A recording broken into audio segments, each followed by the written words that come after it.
Totoo. Kasi nakaka-picture naman na ng madami.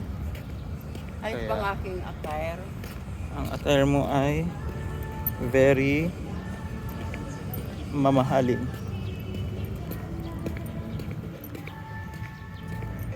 Ay, sabi nga ng mga term ngayon, shala. Shala naman ng attire mo.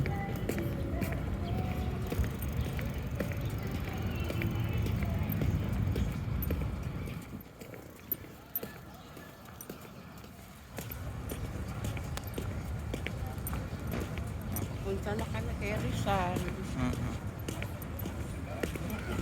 Rizal. Kumustahin namin siya kung ano bang masasabi niya ngayon. Anong opinion niya sa mga Ano bang mga opinion niya. May pag-asa ba ang ano natin? bayan natin? Bansa, mga kabataan, may pag-asa nga ba daw? O may asa lang. O paasa lang. Pag-asa o paasa lang. Paasa lang. Mga kabataan, ang paasa ng bayan. Na iba na. Sorry naman, yun na eh. Paasa lang sila.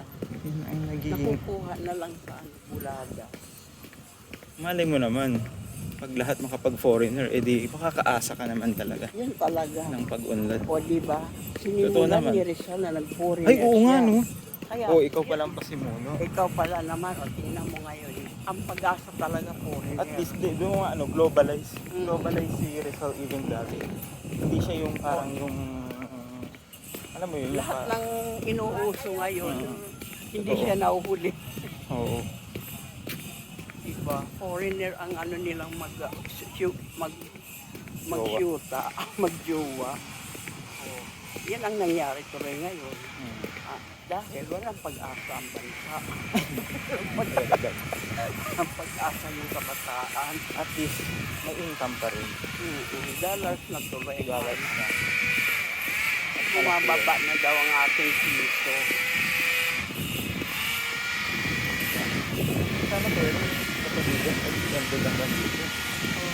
Parang Burnham parang ginawa. Pero ang alam ko, nag-design din ito, Burnham din.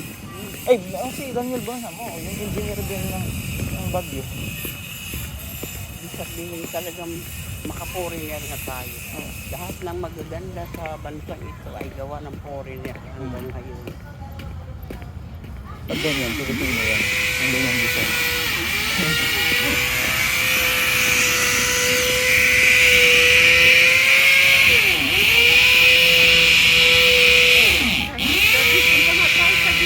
Sige.